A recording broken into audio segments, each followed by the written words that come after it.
Russia thinks winter will finish what its army couldn't. Today, we show why that bet is breaking. Drones torching refineries, ATACMS gutting depots, and Trump's Central Asia gambit slicing the veins of Putin's empire, while Kherson's human safari is exposed to the world. Welcome to Ukraine Update, where Russian lies get wrecked and freedom gets the last word. This week, missiles tried to turn Ukraine's grid into a graveyard as Russia tightened the noose around Pokrovsk. But the story isn't collapse, it's counterpunch. Ukraine's drones lit up TWAPs and a key pipeline near Moscow. ATACMS cracked open rear depots, and in Washington, the C5 summit pulled Central Asia out of the Kremlin's shadow. Minerals, roots, leverage. That's not a headline. It's a map of how empires fail. At the same time, Europe locks its doors to Russian saboteurs. Kyiv logs its 190,000th war crime case, and Angelina Jolie walks Kherson's anti-drone tunnels to show the world what Russia's human safari really is: terror against civilians. Stay with us. By the end of this update, we'll show you the through line, why victory now runs on production, protection, and persuasion, and how this week quietly shifted all three. So smash that like button like it's a Russian tank, share the stream so more people see through the fog, and hit subscribe so you never miss when truth goes live. I'm Slavie, your co-host. Let's say hello to the panel. Commander Macmillan, how are you doing today? I'm doing great today, Slavie. Fantastic. Glad to hear that. Johnny, how are you doing? Doing great. Lots to talk about. Yeah, good to see you all, guys. Yeah, absolutely. And we have Sakai with us today. How are you? Good. Been a while and glad to be here. Yeah. So glad you're here. And host of the Shills, Dick, how are you doing today? Decently. Lots of news to absorb, events happening. It's I was expecting a ramp up, I guess, before the cold weather and winter kicks in. Kind of, we've seen that happen. But and a lot of sneaky plays, and I guess in mentioning just roundaboutly like that, there's quite the bag of topics to pick from, Slavie. Where do you think we should start off? Yeah, this week I have about 50 topics to bring up. But I think the biggest story this week was Trump meeting with the C5 leaders of Central Asia, as I like to call them, the stands. So President Trump met leaders of the 5 Central Asian nations: Kazakhstan, Kyrgyzstan, Tajikistan, Turkmenistan, and Uzbekistan. That was a mouthful. At the White House, in the first C5+1 summits, this was since 2015, the U.S. unveiled over $5 billion in trade, energy, and infrastructure pacts targeting uranium, lithium, and rare earths to undercut Russian and Chinese sway. Kazakhstan pledged boosted uranium exports to the West. Uzbekistan and Kyrgyzstan initiated Trans-Caspian corridor talks for Russia-free routes to Europe.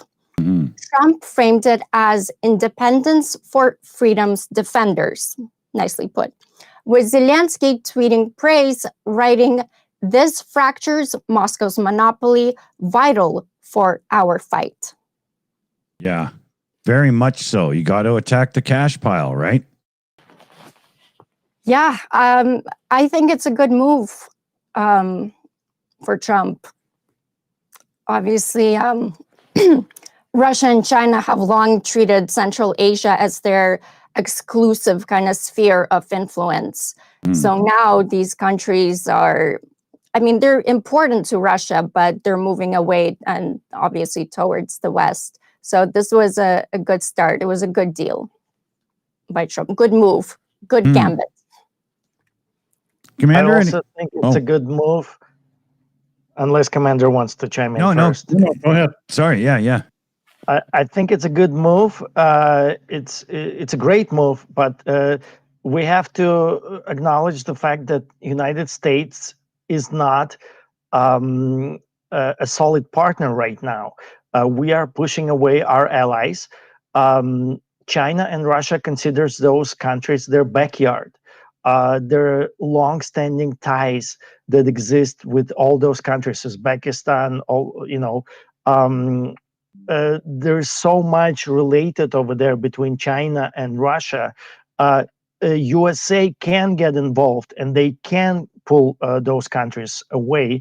But first, we have to show that we're standing behind our allies, that we are a solid partner, that we're not going to flip-flop 20 times a day on our most sacred, like we're trying to attack Canada, for God's sake, and then you go to the backyard of Russia and China, and you're like, oh, I'm going to make you my partners. Those countries, they're looking out for their own behind, So unfortunately, I don't think Trump is going to achieve anything. He's just going to waste everyone's time, even though in principle it's a good move. But we are not a reliable partner right now. We established some fairly decent ties with few of the countries during our period when we were in Afghanistan, because those were one of the areas we brought supplies into Afghanistan through those countries. And then we kind of let that lapse. I think Trump's interest is far less about a geopolitical strategic outlook than it is the fact that some of these countries have minerals that he'd like to get access to. And when I say he'd like to get access, I don't mean the United States would like to get access. I mean, Him. Trump Industries specifically want to have that controlling factor. Yeah. And I don't see that he has the kind of pull to make that happen. Yeah, that's a really good point. I mean, it always comes down to what is he getting out of it?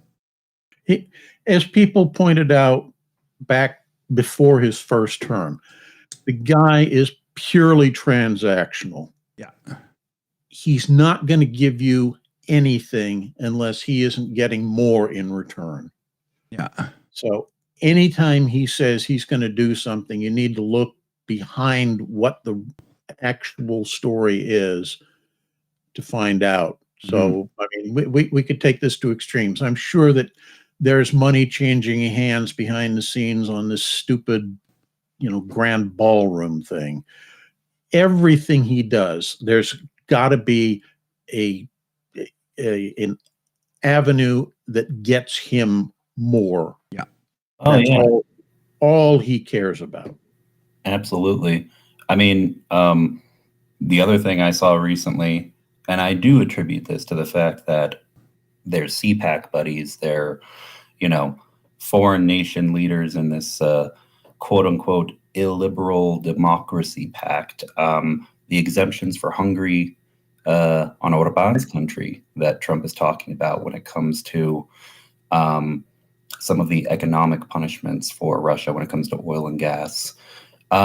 It's all transactional. The man only cares about what benefits him personally, and he treats foreign policy as though he's running a giant company as the United States, and he can rub shoulders with other leaders like their CEOs. Yeah. It's disgusting. Yeah. I think the other countries can see this as well. Oh, yeah. And the countries that Trump was meeting with, they can see this. In order for them to switch like on a dime from their long-standing partners like Russia and China, they're going to need something more than that. They realize that Trump is going to be over in 3 years, and they're not going to jeopardize nuclear superpowers next to them getting angry over siding with Trump. Yeah. temporarily. So I do have a list that I made of ways of how this helps Ukraine and in a strategic way. This cuts off Russia's backdoor economy. Central Asia has quietly supplied Russia with sanctioned goods and military components via re-exports. Now, stronger US ties with the C5 make it harder for Moscow to evade sanctions or import Western tech through Kazakhstan or Kyrgyzstan. Opens new trade corridors bypassing Russia. There's a proposed Trans-Caspian corridor from Central Asia through the Caucasus to the Black Sea, connects to Ukrainian and European markets. And also this diversifies regional logistics away from Russian railways and ports, undercutting Moscow's control of Eurasian trade routes. And it weakens Russia's military-industrial supply chain. Yeah, it definitely, if pursued correctly, has a number of advantages to it. But I don't think that's what's going on here. I don't think he's looking at it from that standpoint. Do you think even though Trump has ulterior motives, he could accidentally stumble into something good here and it actually happens even though he wants his cut? What's the famous line about a stopped clock being correct twice a day? Exactly, right? You know? Blind squirrel occasionally still finds the nut. Yeah, you know? Every so often that dog is out at noon and the sun does shine on his ass. I love these analogies. Yeah. So, do we have any other recent updates? Any news from the front lines? Or Yeah, we have a lot. Let's move on. Well, speaking of being flippy floppy, the very next day, Trump met Orban. Orban came to the White House, and that I don't know if you guys seen the video, but basically Orban, as I like to call him, Orban, he's just going on how Ukraine can't win and how, anyways, but He has to keep checking his crib notes to see what Vladimir Putin is telling him to say. All of Russian narratives, everything to the T. And then Trump asks him if Ukraine can win. And then he says, well, miracles do happen, implying Kiev's defeat is kind of inevitable without divine intervention. Orban, he needs to go. And this is happening while there are massive protests in Hungary right now against him. If there's ever been somebody who needs to be boot kicked straight out the window, it's that guy, you know? Yeah. Absolutely. But, you know, Trump wants to curry favor with him because he's part of that same cabal of despot, loser leaders. Yeah. I'm not saying that there's an Epstein connection, but there's an Epstein connection, at least psychologically speaking, of we are above the law. We can do whatever we want. Rules don't apply to us. You know, all of that goes for Trump and Orban. It's the same mentality. That's why he curries favor with him. Oh, guys, you know, not to go too far off topic, but on the topic of Orban, you know, we've all known, I think it's pronounced Fica, but I say fecal because I consider him a piece of fecal matter. We've all known the issues with Slovakia and, you know, Hungary, Slovakia kind of getting a little closer under current leadership. But the recent parliamentary elections in Czechia, in the Czech Republic, and the worrying trend of it shifting to the right with a conservative base that is a bit more Ukraine skeptic. I don't know if it'll go anywhere, but I've been hearing about them trying to create a new, I guess you could say, alliance within the EU to even bring Czechia in, you know, with those other two countries to try to start blocking things for Ukraine, to assist Ukraine. So, I mean, I'm really hoping we don't see this trend expand to other nations. Yeah, I agree with you. But I think you need to look at history as kind of, a sine wave, cyclical, whatever you want to call it. We're not that far out from the wall having come down. And we're seeing that same kind of sine wave here of, we had the big resurgence of democracy, and then we started going down, and now we're getting down into the pit where we're seeing the resurgence of authoritarian regimes. Yeah. And assuming that history continues as it has for forever, that will change, and the sine wave will start going back up again towards democracy and people, having a willingness to be empathetic with their neighbors. Mm-hmm.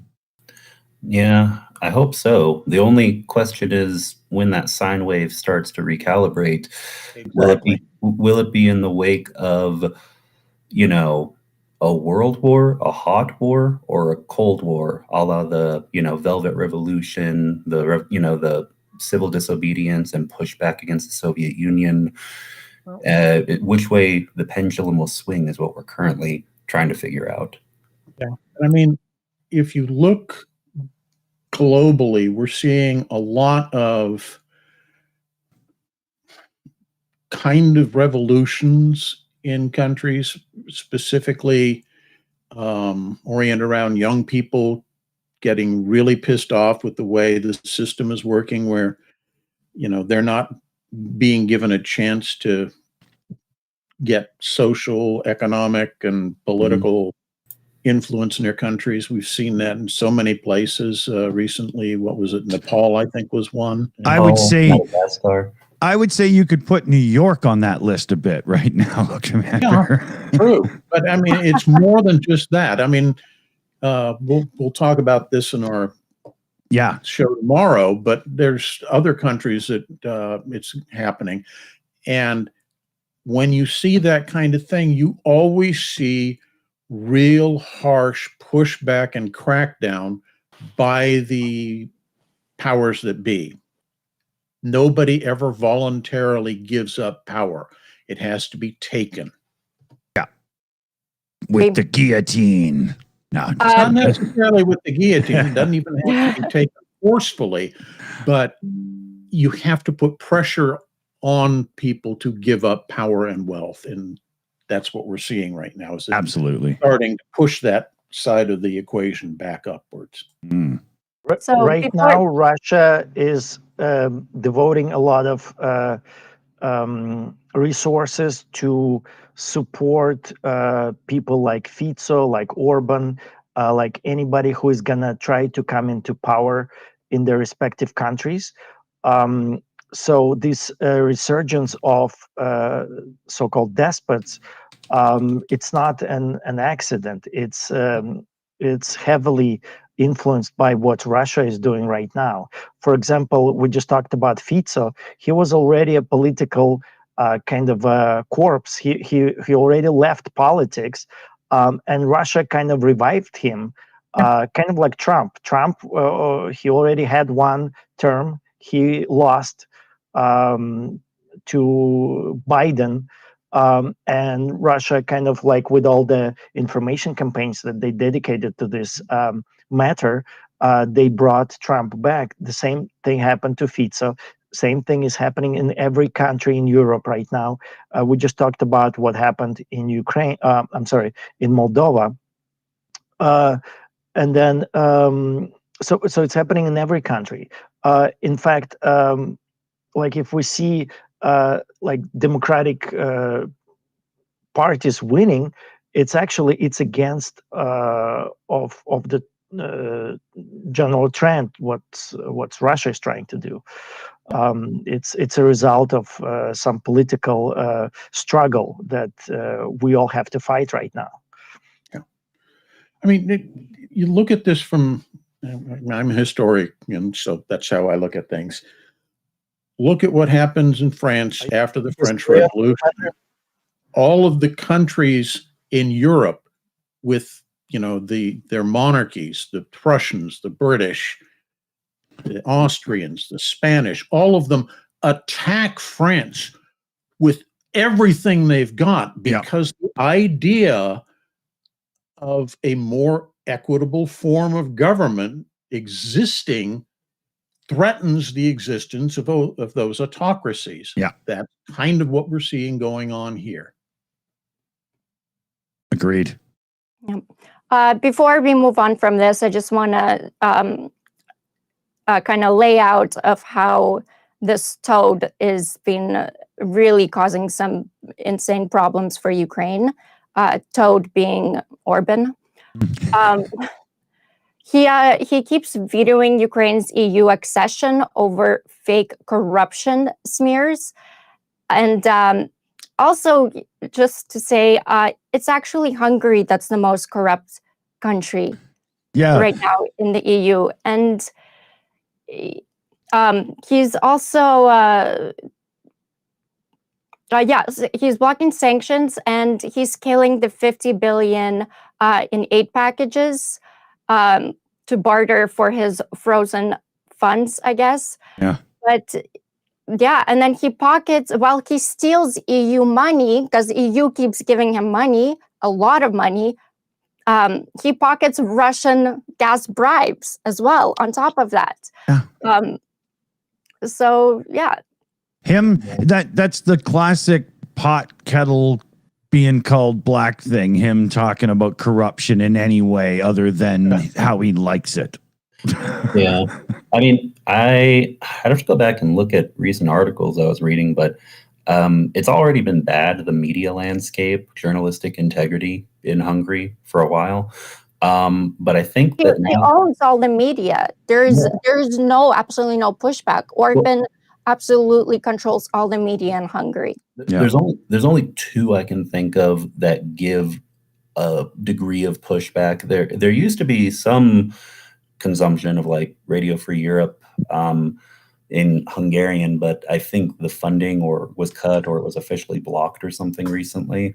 The only ones I can think of are Club Radio, and 444.hu. And other than those two, and they only have so much influence. I mean, they get overshadowed by everything else that's influenced by the state there. Yeah, they got a pretty iron grip for the most part. Yeah, I'm really rooting for the people. I mean, I've seen those images and the videos that are coming through Hungary. That is some crazy people power. I believe it's the largest protests ever, like with the amount of people that are all stepping out against him and essentially Russia. Mm. Yep. I should have gotten a video for you guys. It's breathtaking, these videos.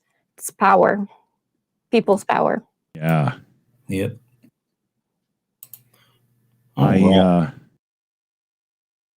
Just making sure I got a few things in the background here. Okay. Somebody, I unfortunately don't have my glasses with me. I can't read the full name, but they ask about why the EU isn't thinking about ejecting Hungary. Yeah, that was general consensus there.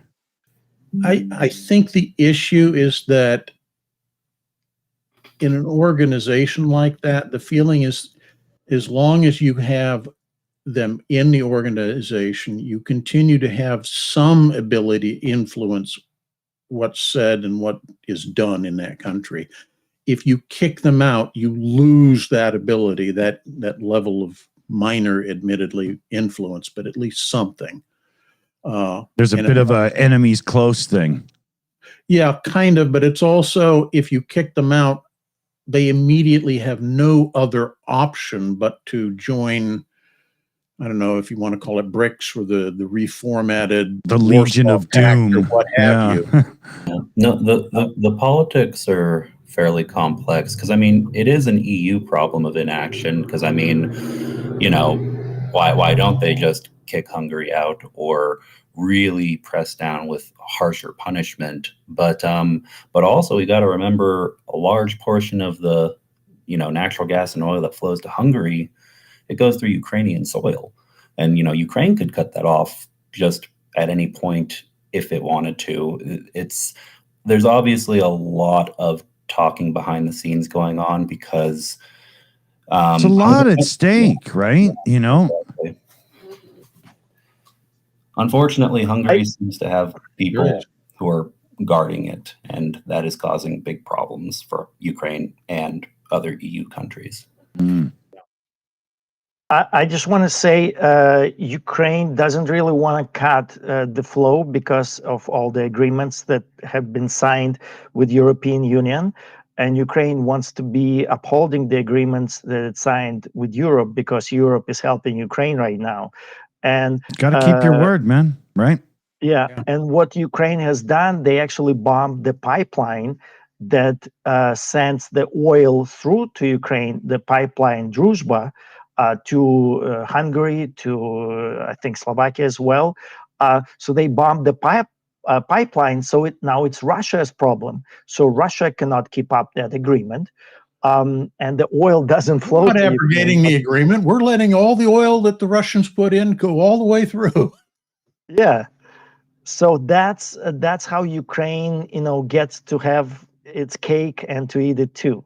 So they are upholding their part of the agreement that they signed with Europe, but at the same time, they're not letting Russia sell the oil to Hungary and other countries. Right. By the way, there was an article this morning, upsetting one, that Trump may loosen sanctions on Hungary on the gas. Orban must give really good head. I was thinking the same thing. I was literally like, or eat ass. I don't know. Yeah. I mean, if look him in the eye, that's a rim job giver if there ever was. Hey, just remember how high the use of Grindr is every time CPAC, comes around.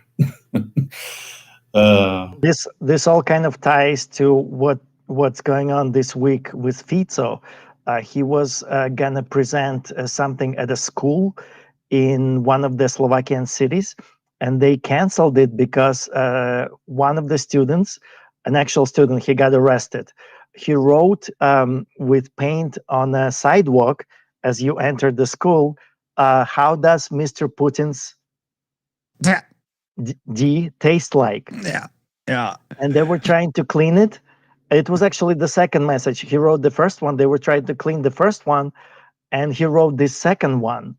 And they canceled the visit from Fico to the school. Fico said, "I'm very busy working. I have to making Slovakia great again. So that's why I have to cancel the school visit." That's funny. That's funny. Oh, I love those kinds of stories, man. That's I good. love people. Yeah. And this guy got released. It's like a school child, with a sense of humor and some paint. They arrested him, but bottom line is, maybe there's not much criminal going on. Yeah. Maybe everybody wants to know about that head. Yeah. That Fico and Orban and are pretty good at giving. That's funny. As much as I love talking about how skilled Orban must be at this particular activity, what other topics do we have? So I've There's been lots. Yeah, there's so much. I've been dying to do this one, and it's Angelina Jolie's courageous frontline visit to Kherson. I've been posting about this. I mean, so I'll start from beginning. So she's a UNHCR Goodwill Ambassador and humanitarian. And this was an unannounced visit to frontline city of Kherson. This is where the human safari is. This is where Russians, creatures, they hunt civilians, Ukrainians. And it's the most dangerous spot, I'd say, on the planet, but very little journalists go there. People, very brave ones do, but forget about politicians. Like, obviously nobody goes there. But the fact that she showed up and did this and shined light to the world and brought attention to this is incredible. I knew she was my favorite actress for I mean, she's absolutely, and it's so brave. Agreed. Yeah. And it doesn't surprise me too much because not many people are aware, but I didn't know about this until my feed was blowing up when it happened and everyone was talking about her being in Ukraine.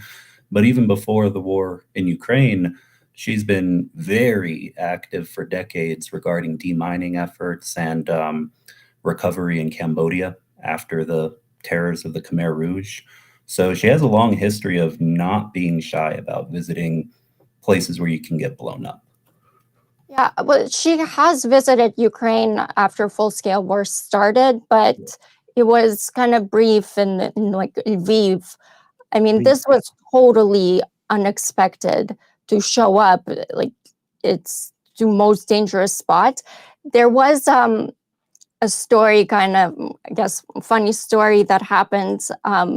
Her security driver was Ukraine tried to, I guess, he didn't have the right documentation, so they tried to mobilize him. So then Angelina Jolie had to like get him out of like holding.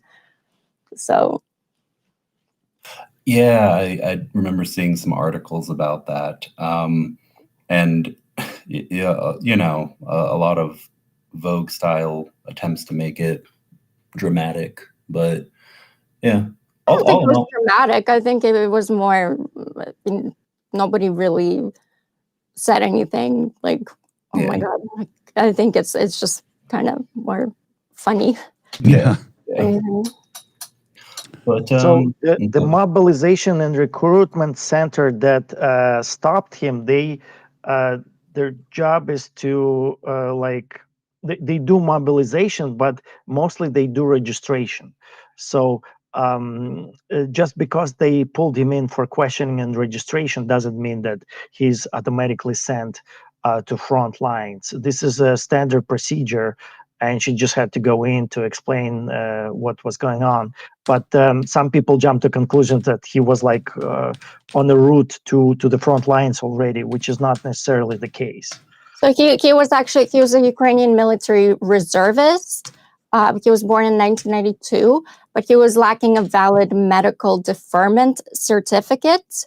So that's why he was briefly kind of detained at a checkpoint.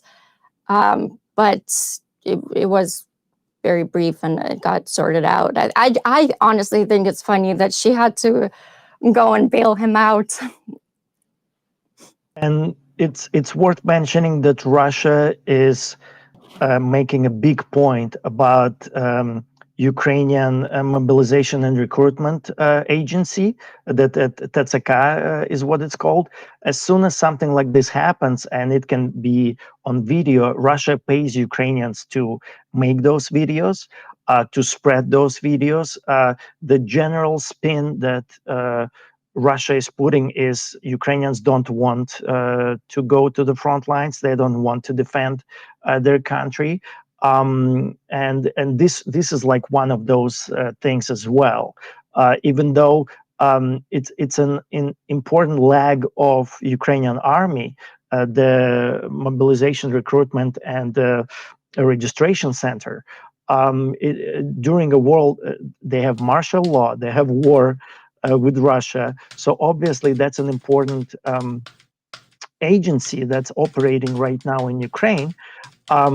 And Russia is twisting everything about these operations to show kind of like Ukraine is this like a fascist country that just grabs people off the street and sends them to die on the front lines. There's a huge disinformation campaign that Russia is doing, and it's being pushed like crazy by their bots and everything. A bunch of videos came out with more than like millions of views each of it's AI, Ukrainian soldiers, but AI, like they're crying that they don't want to go. And there's a lot of those videos. It's actually a bunch of them, of the videos say Sora on it, so you can clearly see. But I mean, like right away, we can see a couple of those. I think it's very important because Russia is just adamant at making these videos right now. I had one friend sending it to me. He's American. He's trying to be a good guy, trying to analyze the things of what's happening. He's sending me this fake Russian video. Mr. D, are we able to put this up? I think everybody watching this channel should be able to tell that it's fake. And Yeah. it's disgusting. I'm just loading the two of them up right now. It's AI. It should be banned. I'm not gonna lie, some of them look pretty realistic. Like I mean, we know, but if it be somebody that doesn't know better, trust me, So this is a video of mass Ukrainian surrendering.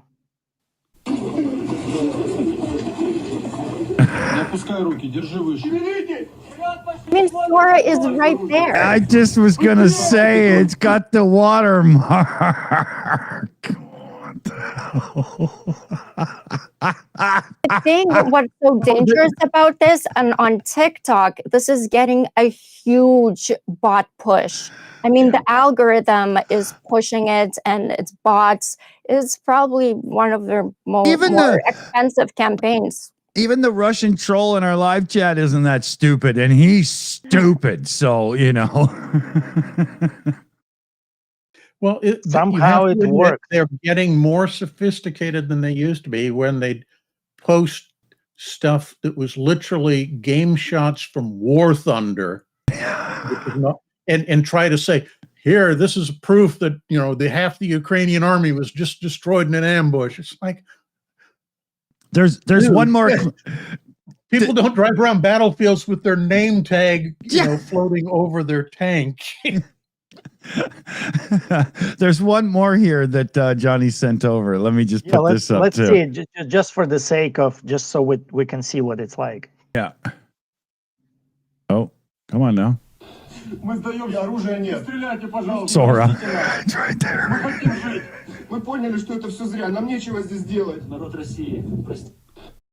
And by the way, they're speaking Russian, like Russian. Yeah, I've seen another one. They spoke like Ukrainian, but like with Russian accent. And every once in a while, listen, it's AI. They can make it speak Ukrainian or French. It doesn't matter. We should just be mindful that it's all BS. Yeah. Yeah. No, I see this on Facebook, on TikTok, on Instagram, on YouTube. I mean, AI video generation. And, you know, the worst part is AI just makes it easier, but it's nothing new. It just comes down to one simple psychological pattern. People don't fact check. They'll accept what they see with their eyes immediately as truth a lot of the time.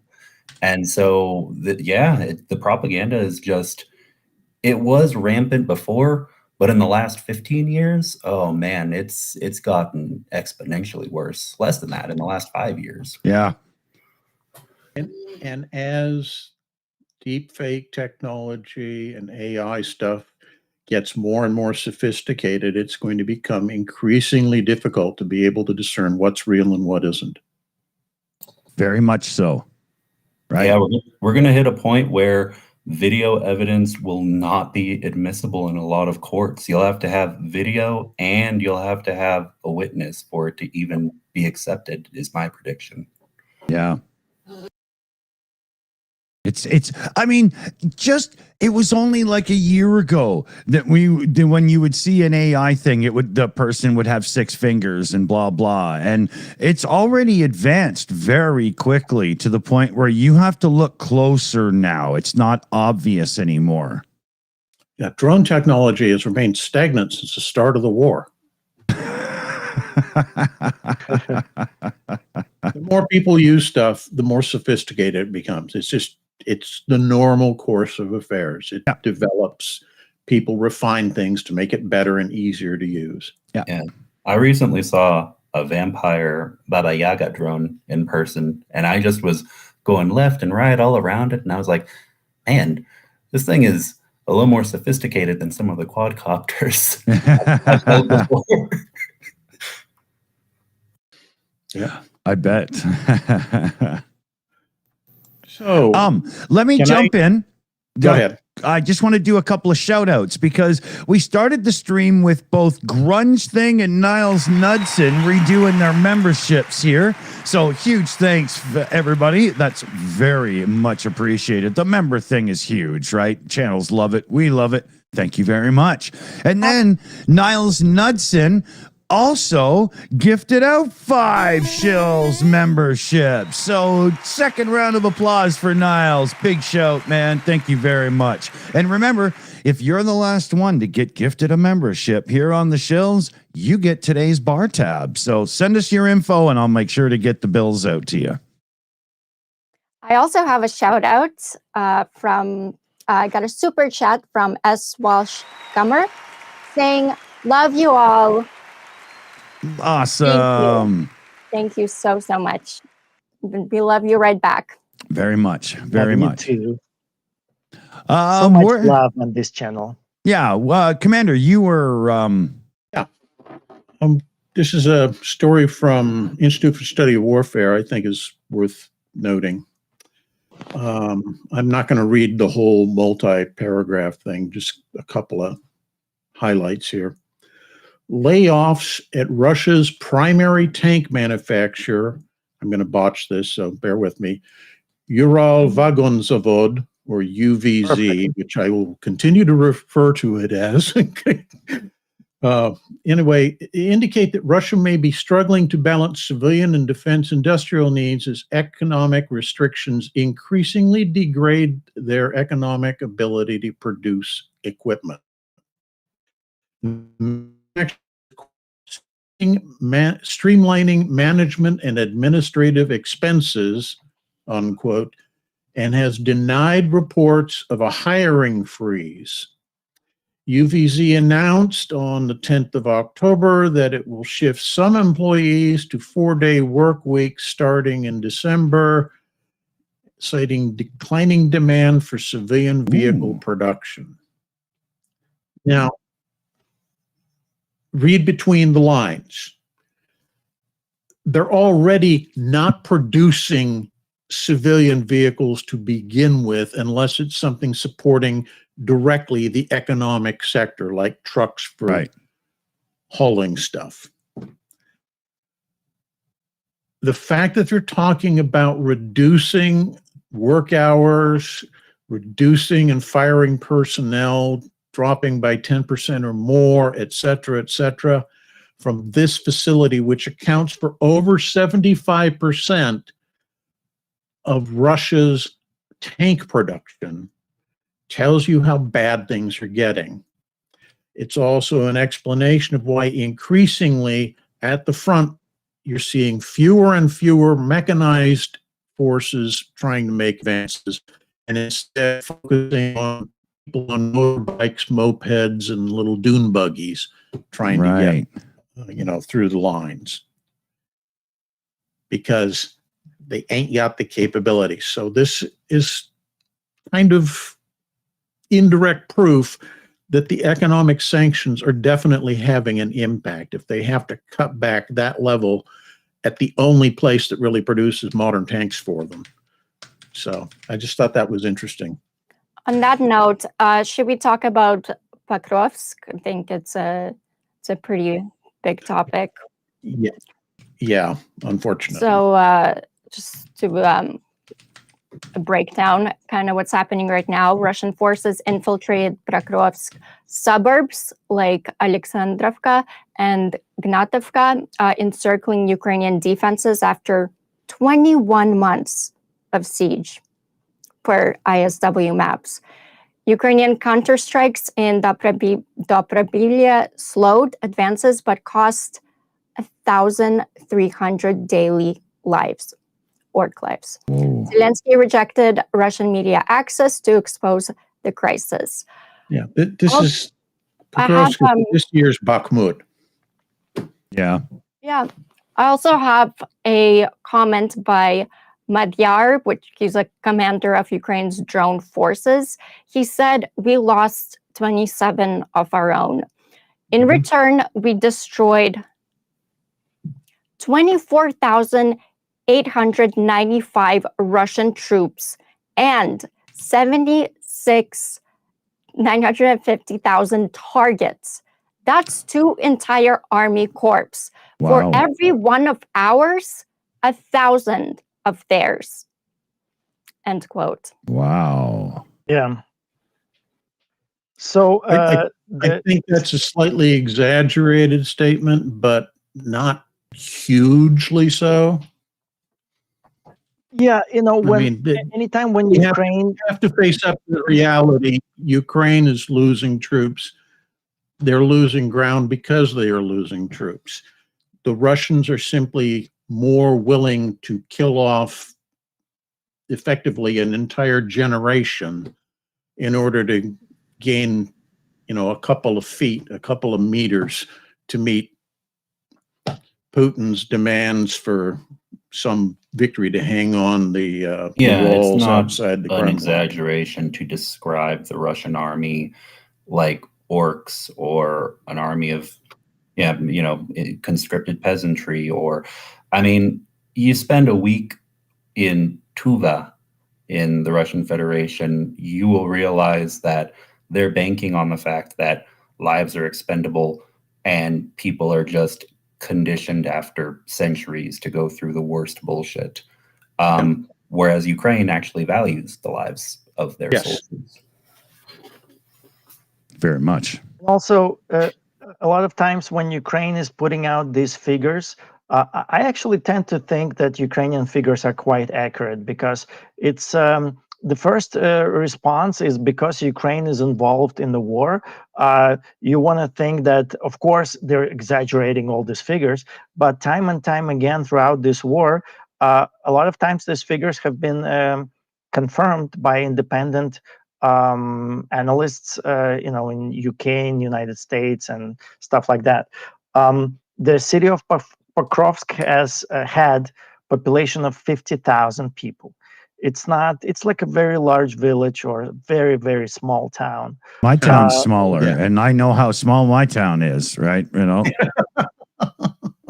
How small is your town? 30,000, and it's just like a little thing nestled in a valley. I mean, I can walk from one end to the other. I mean, I could walk this town in an hour, the long direction. Do you live in the Shire? Kind of, Canadian Shire. It's just, we have even more beer than they did. So I've read the report that Russians easily lost 60,000 people in Pokrovsk in the last 2 years. So I do not doubt that. Drone warfare too, so that's a lot more casualties, and of course Ukraine is killing it with their drones, or shall I say, killing the creatures with the drones. Mr. D went to count the heads in his town. Once he gets to 30,000, he'll be back. No. I wonder if Putin's getting green stamps for every person that gets killed, maybe. What is green stamps?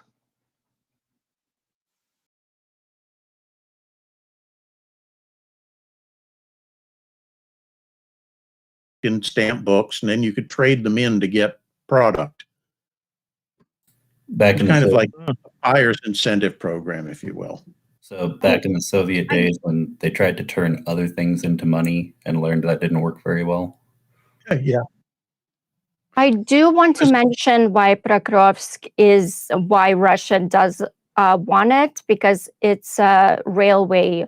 It's strategically important, and because all of their military stuff is now all kind of based on these railways.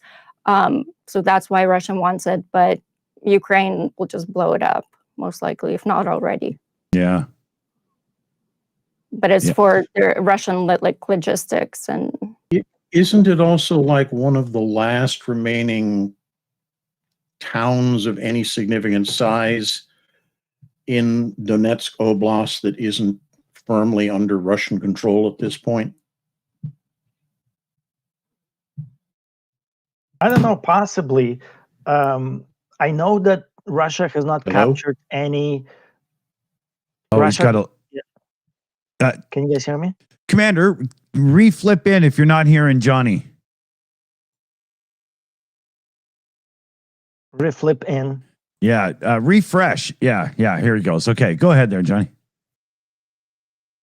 So Russia had not captured any kind of significant in any town since Avdiivka. That was like 2 years ago, which they at that time they proclaimed, Ukraine is falling. That's it. Avdiivka is not a big town either. But since then, they were not able to do anything. Right now, they need something to boost the morale on the front lines. Of course, they're gonna spin it. It does look like Pokrovsk is probably gonna fall because that's a Ukrainian strategy. They trade a little bit of land for time. For us, for European Union, for United States to come to terms. Oh, what are we doing? Should we send more arms to Ukraine finally? And Russia is going to spin this to the max. They're going to use this to talk to Trump to say, listen, Pokrovsk has fallen. Oh my God, to Fico, to Orkban, as Slavie is saying, so they can use it as their talking point. Oh, did you see Pokrovsk has fallen? So that definitely means Ukraine is going to fall. And I think on this note, it was kind of awesome and amazing that Zelensky just visited Pokrovsk front lines this week. He risked his life to kind of go to those command centers. He gave out the medals, the kind of like acknowledge the effort that Ukrainians are doing, risking their life for their homeland over there. Yeah. I will say this also, because all of us here, we want to see Ukraine be whole. All of the occupied territories go back to Ukraine one day. I think, I mean, I don't want to speak for everyone, but I feel like we all can agree on that. And so you have to remember 21 months to take Pokrovsk, not to take like giant, huge swaths of additional parts of Eastern Ukraine, to take that city. The trade-off in Ukraine saving the lives of soldiers who tomorrow will be veterans and they will be the parents and grandparents to another generation. Those lives are important. That is human capital. That is important because the way Russia is blowing through their people, the ratio of death on both sides, it's going to have a catastrophic effect on Russian society, its economy, its structure at its core eventually. And if Ukraine remains stable, Ukraine has a stronger chance at restoring those territories in the future, is my belief. By the way, there are more Norks as well. North Korea deployed about 3,000 of them to the Russian kind of rear areas for logistics, and that made like freeing units for Pokrovsk. And I guess now Russia is exchanging drones, like drone tech, in return for, I guess, 3,000 Norks. Wow. There are also a notable number of friendly fire incidents occurring between Russian and North Korean units. Apparently, the language difference is creating some really big headaches. I am not surprised. Mr. Russian will yell out, "What's the password?" And the North Korean will return fire, figuring that, obviously you don't speak Korean, therefore you must be Ukrainian.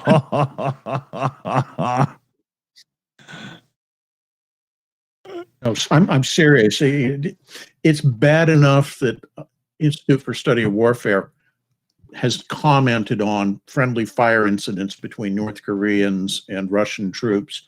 several Wow. times in the past I mean, month. I'll just say it outright. It just sounds like plain old racism. It just sounds like xenophobia.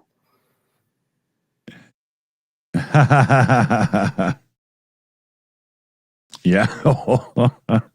No, they thrive in America right now, but True. let's see. Where do you want to go next then, Slavie?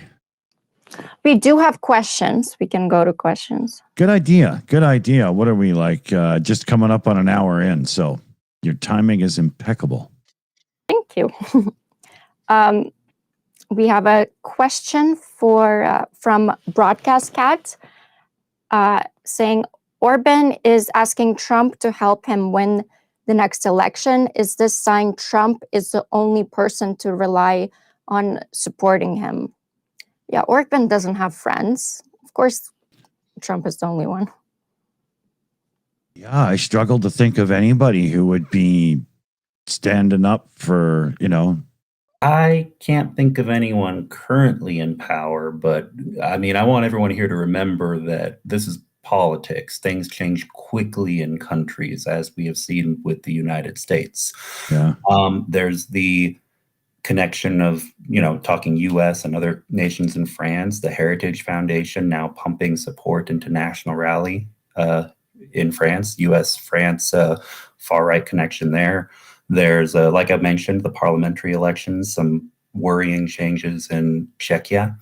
Orban doesn't have friends, but he has acquaintances who he would very much like to see in power. Same with Trump. See that. Yeah. Next question, also from Broadcast Cat.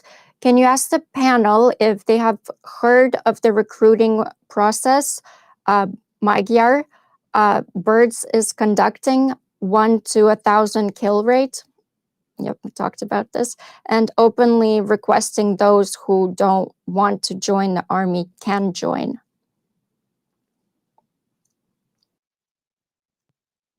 I'm not sure I understand the question, but Those well, who it's more don't like want to a join the statement. army can join. I feel like I kind of need to have it visually up on the screen to process it. Could you repeat it one more time, Slavie? Like Yeah, red lines. it's not me. It's Yeah, I so got to you. write the questions, I guess. If you okay, so can you ask the panel if they have heard of the recruiting process Magyar Birds is conducting 1 to 1,000 kill rate and openly requesting those who don't want to join the army can join? I've heard of. Oh, go ahead. Oh,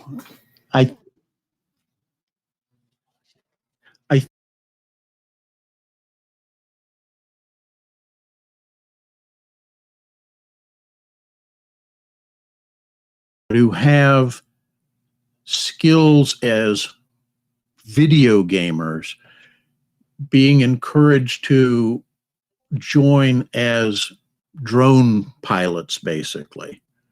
And they're looking for people with a certain, in War Thunder, whatever game that they're talking about, them having a certain kill ratio to qualify for that. I think that may be what we're talking about here. Okay.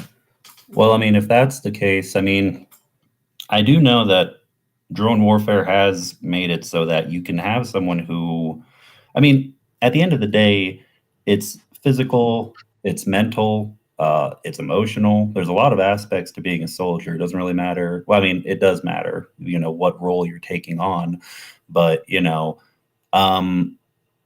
it's not just having a kill ratio. You need to have, in my opinion, a proper psychological evaluation. Someone still has to go through the steps, to show that they have the mettle to be a soldier. But I mean, it is true. We do see a lot more people from more unconventional backgrounds coming in, especially from the tech sector, with the rise of drone warfare. Yeah. Anyway, yeah, those are my thoughts. I do have another question from Devrim Korkamaz to Commander. Commander, do you believe Ukraine will will win with this current strategy?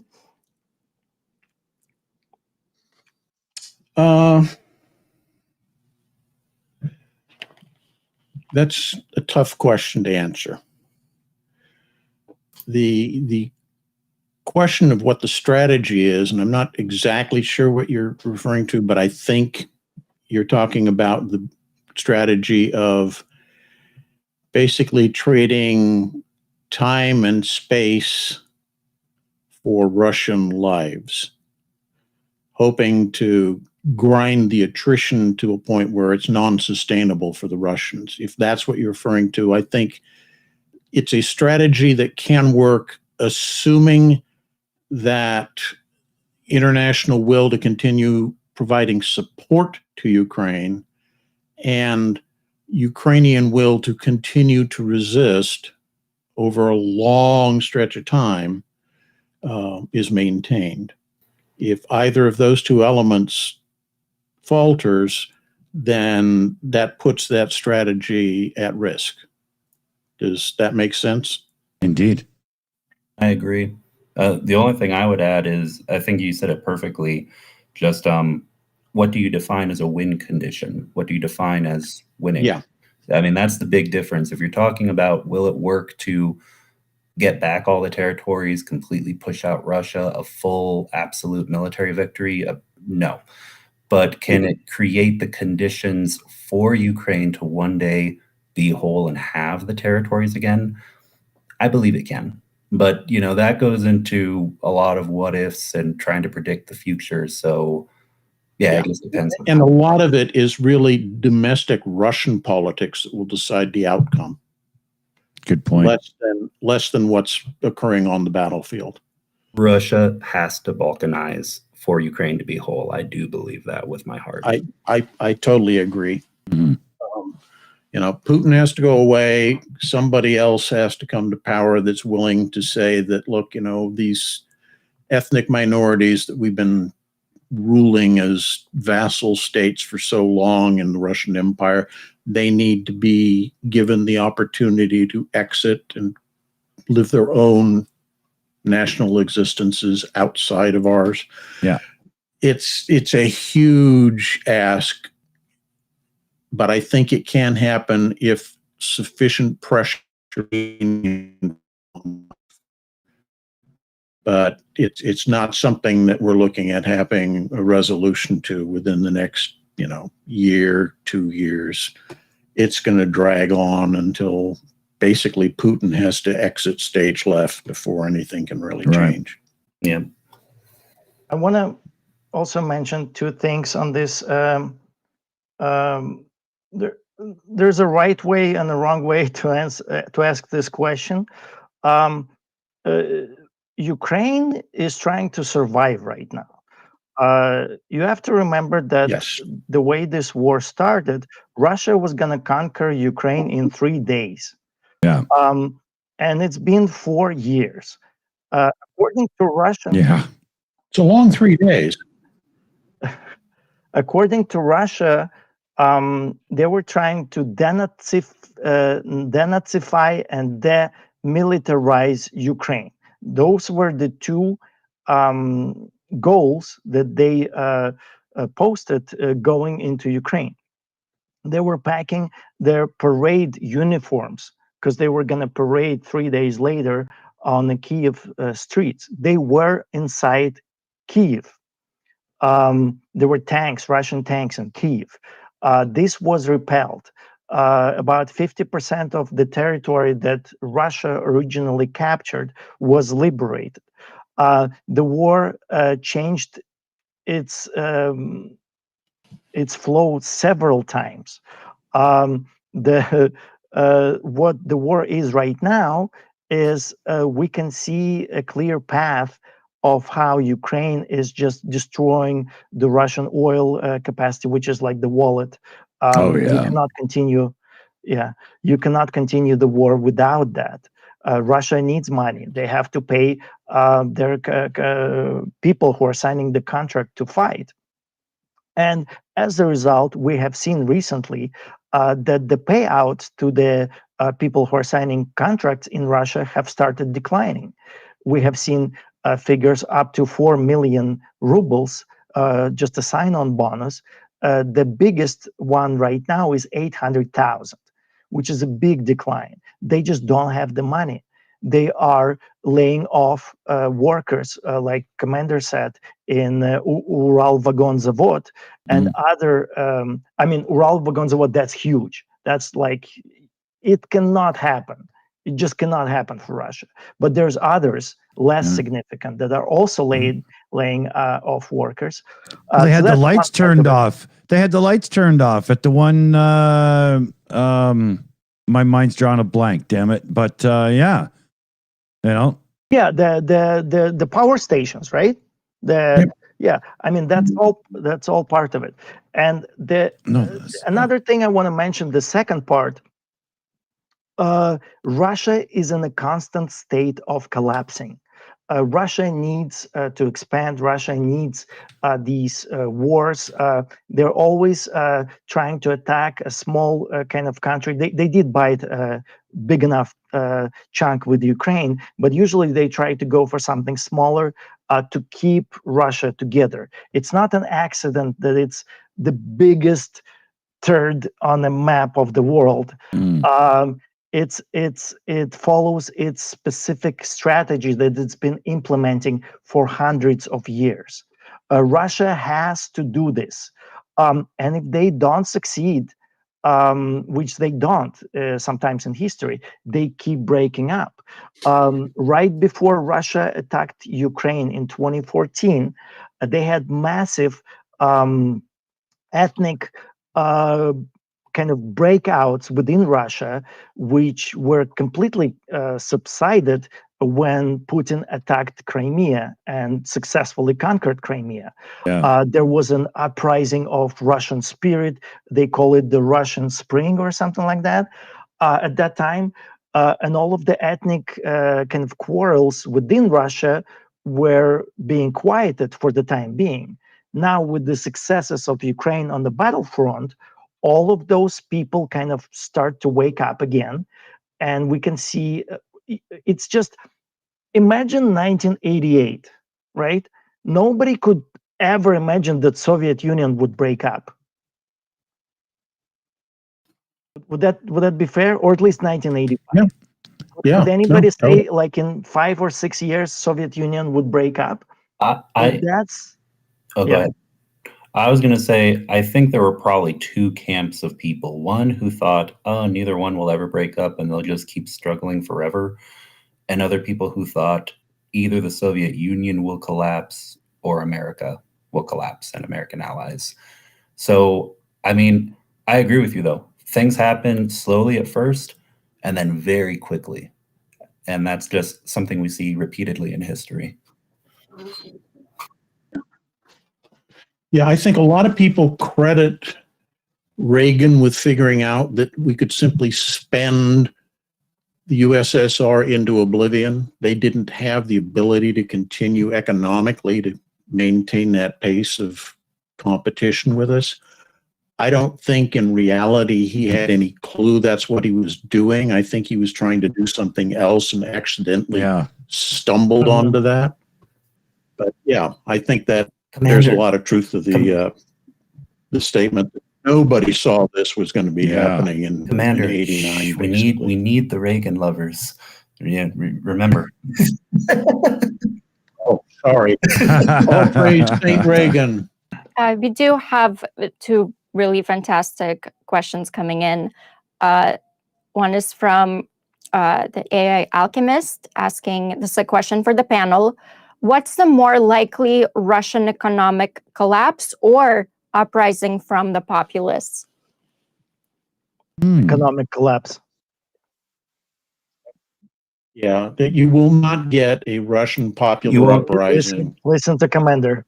If there's an uprising, it'll effectively be if a there's coup. an uprising, it would be because the economic situation is so dire that either criminal elements or members of the armed forces not deployed in Ukraine domestically in the Russian Federation out of, desperation, set up their own little warlord system, I basically. don't know. Russians adapt to dirt very easily. Yeah, exactly. It's hard to predict because it's a lot that Russian society is used to going through.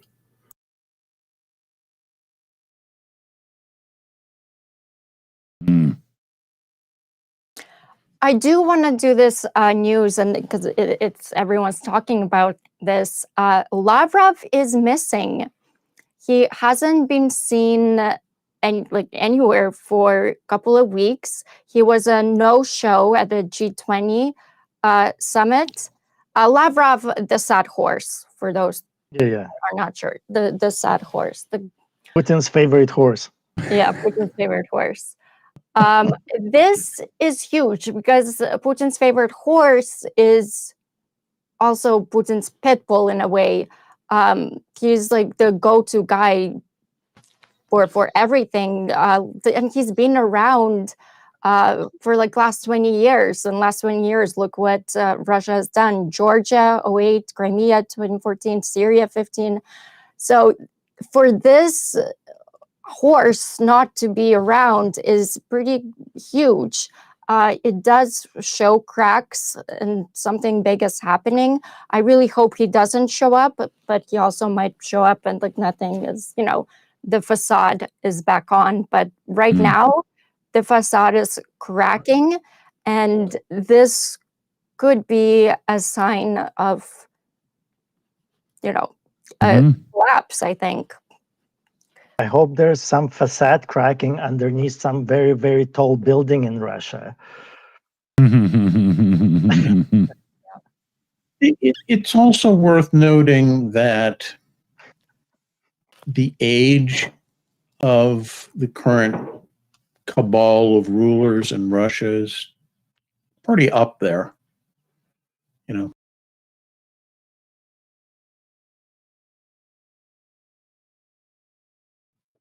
So well, this actually it's didn't not have any. uncommon for them to take breaks where they go to the spa for the healing. I do have a note that Lavrov didn't have any like health risks or anything. Like this wasn't really on the radar. So this is a very mysterious kind of disappearance. But yeah, they do go missing and then they pop up. Remember, not Gerasimov, the other guy. Shoigu? Yeah, Shoigu was missing for like a couple of weeks and nobody has seen Shoigu for. They just turn in for a Botox operation. They do change their face. Yeah. But this is, I still think he's the highest official. This isn't he's like one of the top three. I think the significance of this is probably it's health related, even though he didn't have any health issues at the moment. But old age on its own can contribute to that. He's a very important. I'm sorry, I couldn't hear you. Did you have your microphone? Cool. What? Yeah, we couldn't hear you for a sec. Oh. Slavie. Oh, no, I had my microphone, but I do want to say that there is, my dad was telling me this from from his channels that he watches, that Putin may have gotten like really angry with Lavrov because the way he answered to the Americans, to Marco Rubio, they had like a falling out as well, and kind of right after that falling out is when he went missing. So I just wanted to, That's interesting. But do we know what they talked about and what was the result of that meeting? Or can we just speculate? He was saying that that Lavrov didn't answer the two Americans in the right way, because Americans, what was I saying? Basically, it was about like Putin wanted Trump to do like something, and then he probably blamed, and Trump didn't because he was like no, and it was probably the sanctions, and then Lavrov got in shit for it. Probably the sanctions, because right after that, didn't Trump announce like a new wave of sanctions, which are kind of devastating? That was 2 weeks ago. It was this. That's exactly when he went missing. Was about the sanctions announcement. So Lavrov failed it because Trump slapped sanctions on Russia. My personal opinion, I don't think Lavrov failed. He was just in a situation where he couldn't win. The time has come for those sanctions. Like Trump had to do something, and one sad horse is not going to change the situation in the world. You're done? No, we lost Johnny. The thing that gets me is that Trump is still desperate to leave some sort of thing showing that he was a great fixture of this era, of this epoch in time. You know, we've already seen that with the Grand Ballroom, and he wants to put this stupid arch up and parades and all this crap. Well, one of the things we know, and he's on record as saying, is he really thinks he deserves a Nobel Peace Prize. I think he realizes that all of these imaginary wars that he's put an end to aren't going to cut it. He needs to do something real. What's more real than putting an end to the current Ukraine-Russian war? Oh, Commander, you might be behind. Didn't you hear? He got the new FIFA Peace Award. Oh. Yes, well respected. Yeah. Not known for corruption at all. Yeah. But I think, seriously, that's something that's going on, because his health is failing, and I think he kind of knows it, because he keeps making these little aside comments about things relating to his health.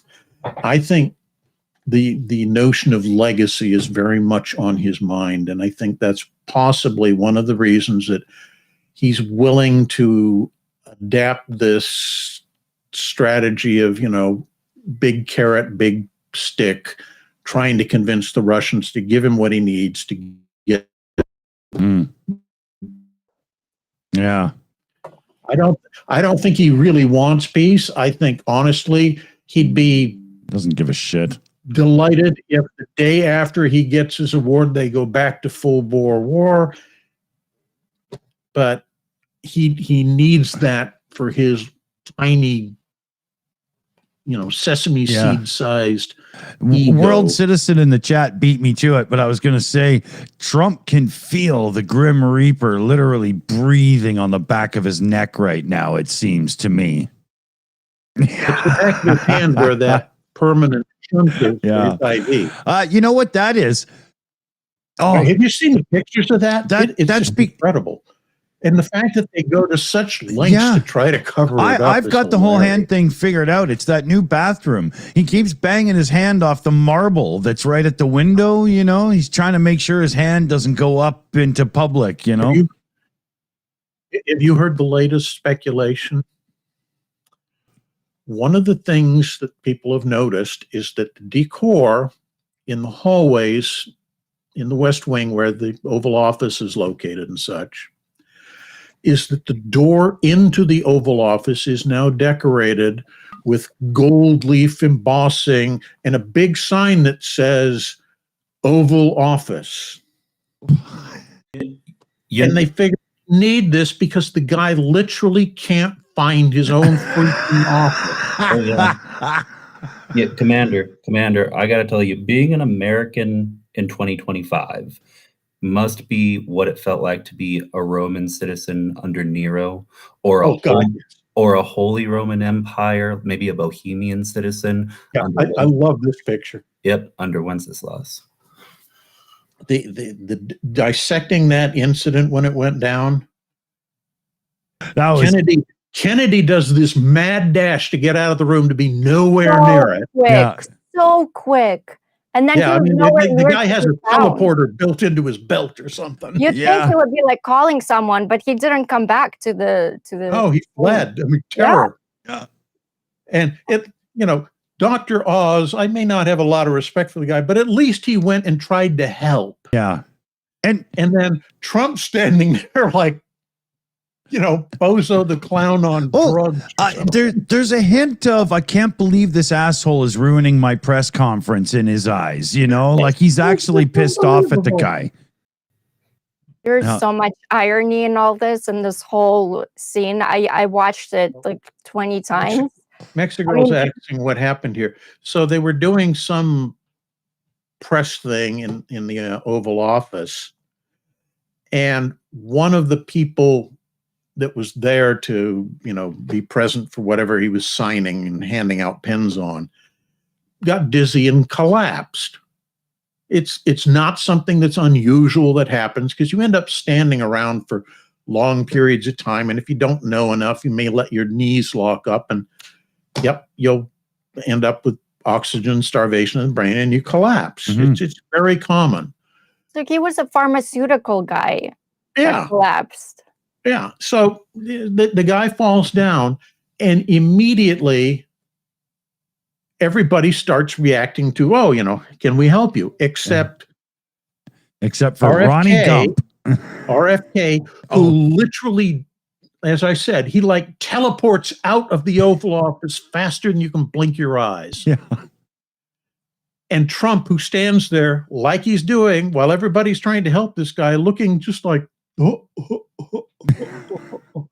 this, this is Uncle Fester with bad dementia standing there rocking back and forth on his heels because he's no clue what's going on around him. This is like the accusations that were lobbed against Reagan when he was in office, but on steroids. I mean, you can have, and I'll be honest, we also saw similar things with Joe Biden as well.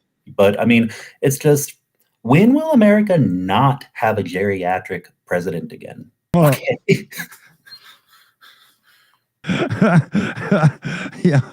Yeah. I don't have an issue with the geriatric president as long as he's got decency, a moral compass, good working ethic, kindness, political experience. Yeah. They'd finally be able to do something else with the colostomy bag closet. So that'd be neat. Yeah. All right. So we've been on the topic about Trump posting, starting the nuclear trials again in the world. Oh, yeah. That's ridiculous. Like he's mirroring Russia, because Russia is doing their ICBM trials. Everybody in the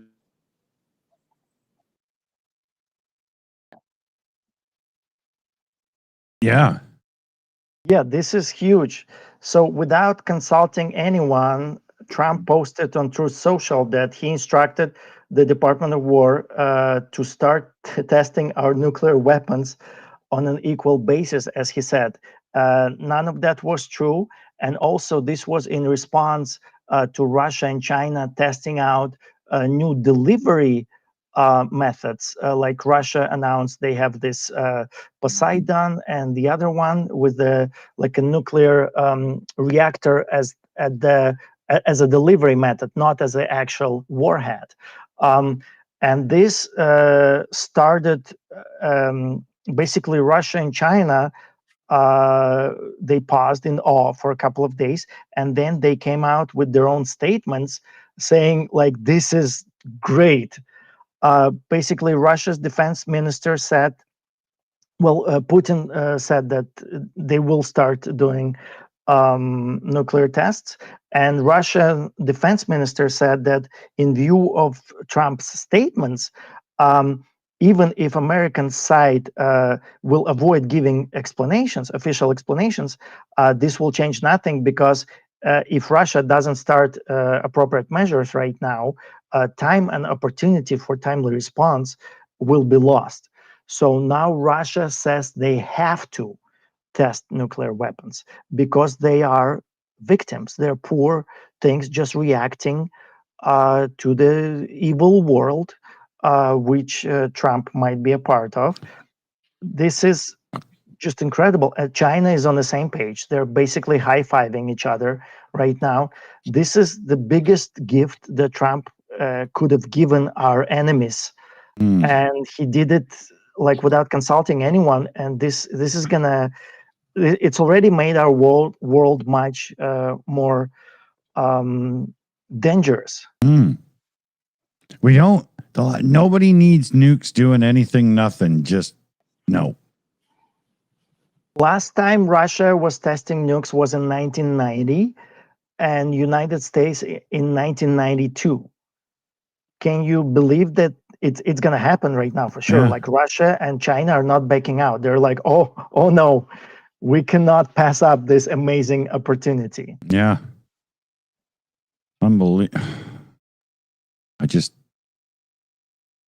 can't even stomach the thought. What is this idiot thinking? Like he's just putting out stuff on Truth Social or Twitter, whatever. I think it doubles to Twitter, whatever he posts on Truth Social. He's a leader of the United States. He's not just some grandpa in his kitchen. Yeah. It's scary. I mean, not like Commander was saying with the almost an exodus coming if he actually goes through with it. I can only imagine. Nobody wants to be a part of that. Yeah. You know? Yeah.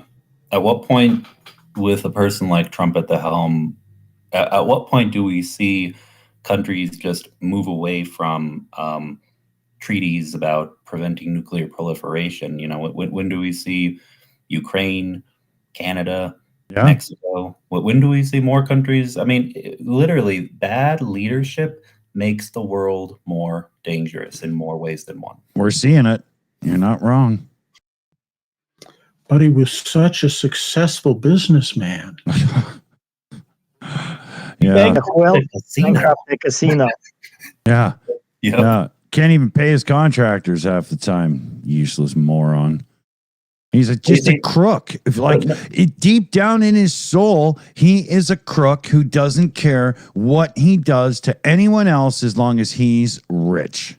You forget, guys, that unfortunately, especially in certain white-collar circles, being a con man is a successful career. And he may be a horrible businessman, but unfortunately, he is a very successful con man. Yeah. Yep. I want to do a shout out here to Captain Obvious there in the live chat. Membership renewal or join, they don't really tell me, so sometimes I'm not really sure. But huge thanks there, Captain Obvious. Welcome to the family. Glad to have you aboard. Very much indeed. My son's getting a little elevated, I can hear, and we only have, let's say, 10 minutes, just because I think I better get to some parenting here pretty quick.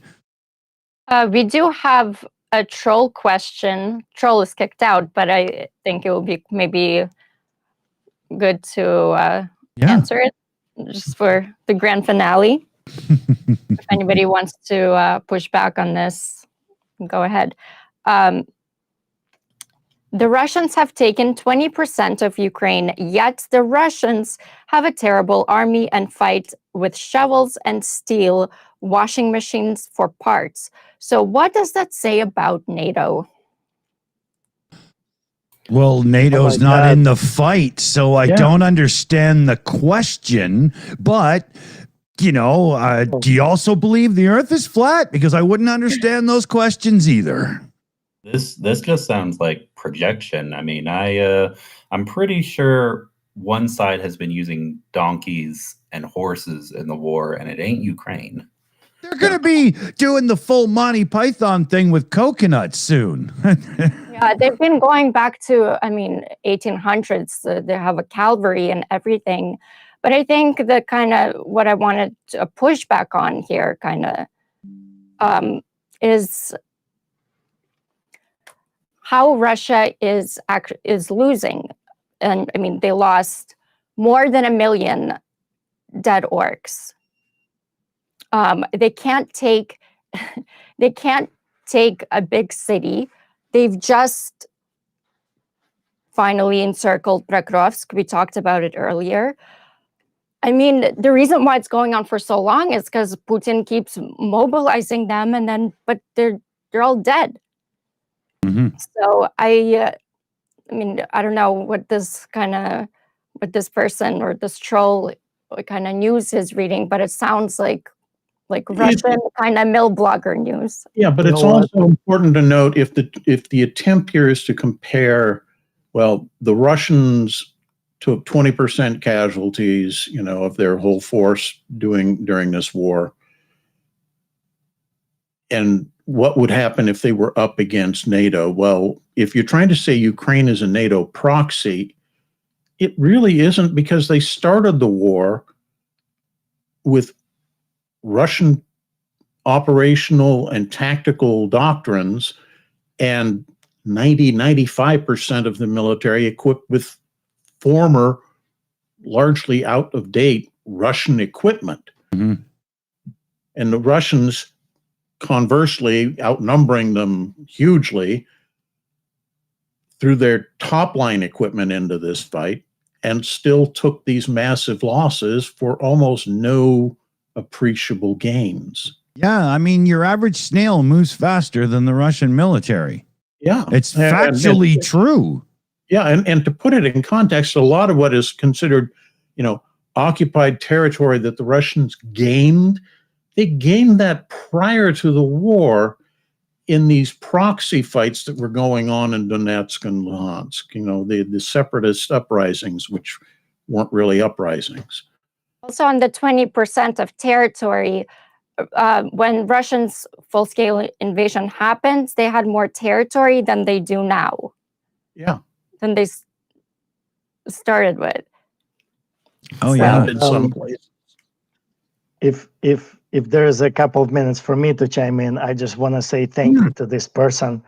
I was waiting for you. This was for you. I was like, I'm like sitting here. I'm like, when are they gonna stop talking? So Go I ahead. can Go ahead, Johnny.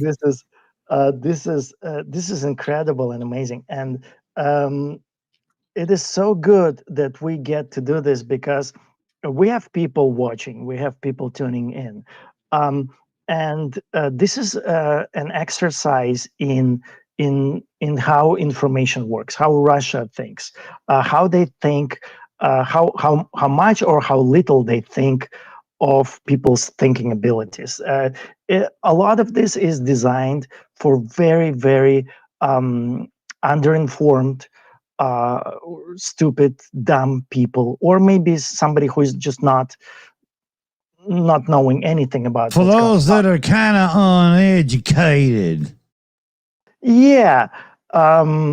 And like, there's so much wrong with this. Obviously, everything that's happening right now is signaling of just embarrassment for Russia. But they still like to twist it into a victory, right? So you are, you're sitting with a naked behind on a cactus, but you're like, oh, you're still twisting it in some kind of smart move that you've done. That's the nature of everything that Russia is doing, how it's putting up information, how it's twisting the actual facts of what's going on. NATO is involved in the conflict in the fact that some of the countries that are in NATO are sending some of the armaments to Ukraine. It's not NATO supporting Ukraine. It's, let's say, Germany supports Ukraine. That's not to say that NATO is in a full force is standing behind Ukraine. Russia, to signal how great their achievement is saying to their stupid population within Russia that they're fighting against NATO. They're not just destroying a small country that they've been corrupting for years and decades. they are actually fighting NATO. Mhm. And as such, this is a great achievement. Look, we're fighting the whole of NATO. They always saying how evil and scary NATO is. And now look at us. We're taking 20% of Ukraine, like they've taken 20% of NATO territory, right? Right. Of course, If they'd actually been fighting NATO, that this war would have been over probably in about 6 months. Yeah. Russia would never attack NATO. They never No, tried they're to not that attack stupid, but yeah. your adversary. They always choose somebody very, very small. The reason they attacked Ukraine is because the president of Ukraine was a Russian agent. The minister of defense of Ukraine was a Russian agent. The prime minister of Ukraine was a Russian agent. Basically, the whole of the Ukrainian politics was Russian agents. They're all inside Russia right now. Mm. It was kind of stupid for Russia not to attack Ukraine. You would think that they actually went against Ukraine like an equal kind of strong force. They attacked pretty much a defenseless country. When they started this whole thing in 2014, we did not even fight for Crimea. The fight in Donbass started with volunteer battalions. Russia was killing 1,200 Ukrainians per day. But the volunteers kept on assembling and coming and trying to give a fight to Russia until Ukraine elected a new president. It was 5 or 6 months before an actual Ukrainian army was assembled. Can you believe that? So Yeah. this is a Ukrainian heroism that gave rise and fought this huge, very prepared, very calculated Russian invasion. Anyway, Mhm. And on NATO, though, I have to push back a little bit. I did watch a couple of military analysts talk about this and saying that if Russia were to attack, NATO isn't ready. For example, when agreed. Russia sent, what was it, like 50 drones over to Poland, Ukraine had to shoot them down. They didn't know what. And Poland, they have a great army, but they're not battle tested. They didn't know how to shoot down just like 3 drones. They were going after it for hours. So as great as NATO is, they're not quite battle ready. It also depends on how you define NATO. If you define NATO as all the European countries and the US completely, wholeheartedly supporting sending in logistics, sending in troops, that's one thing. If you're talking about NATO with just the European members, then that's a different story. I'd say NATO. It's also a different story in terms of mobilization. NATO is not Yeah. mobilized for the fight yet. Also, what I'm leaning towards is NATO means Ukraine. Ukraine is the best army, battle-tested army right now, probably in the world. They in got Europe, a lot of modern sure. skills. They got a lot of this new stuff really wrapped up, In Europe, for sure. In NATO alliance out of it, NATO needs Ukraine. Ukraine is the only country with a modern generation with modern trench warfare experience. That is incredibly valuable. I mean, to this scale. This scale of trench warfare. Yeah. and also they have the drone tech. Yeah. I was gonna do. There was a news about Peter Thiel. You guys know I can't stand him, but his drones, they were testing them in Germany. They failed. None of these drones that people are testing are as good as Ukraine's, $500 drones that are battle tested. And Mm. also it takes, in Ukraine, there's these drones that they create that go straight to test to the battlefield. It's really quick. Anywhere else, you have to go through a lot of waiting time, what do you call it? The bureaucracy of it all, to get to test even these drones that they're creating. So, I mean, Ukraine has the Slavie? system. Yeah. Ukraine builds drones to go into combat with. That's why they make them. That's why all those people, all those small startup companies, they're building drones for use in a war. Mm-hmm. In NATO, in general, all of the drone technology is being generated not to go into a war. It's being generated to create profits for corporations. There's a fundamental difference of what's going on there. Yeah. Oh, yeah. Bring NATO actively into a war, and that paradigm shifts. Good point. Good point. I'm going to shout out a huge thanks to our team here. We got Shayna, we got Mexi Girl, Liam Wakefield, Carpazian, the AI Alchemist. We got Chris Lundy, Janine Terblanche, Jose, and Super Chat Matt. Huge thanks to the team, because you got to have your team. I'll send it over to Slavie and we'll do our little thoughts and wrap-ups here. Yeah, I guess this war has become more than lines on a map. It's a test of what the free world is still made of. Ukraine isn't just holding a front line, it's holding the line between light and the dark ages. And as missiles fall, as cities rebuild, and as soldiers fight with what little they have, they're proving something the Kremlin creatures will never understand. Freedom doesn't surrender. It multiplies. So guys, please keep sharing, keep speaking, keep standing. You're not just viewers, you're co-defenders in the information war. To our incredible panel today, thank you so much for your courage and clarity. To the background crew and Unstoppable Mods on all the channels. You're the reason the stream stands tall every week. And to every single person who tuned in, who liked, who shared, who donated, you're not just supporting a show. You're supporting the story of a nation that refuses to die. Because if Ukraine falls, the free world falls with it. Every democracy, every liberty we take for granted becomes fair game for tyranny again. So on that note, be fierce, be brave like Ukraine, and Slava Ukraini. Heroam Slava. See you soon, everybody. Take care out there.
It's over. Go home.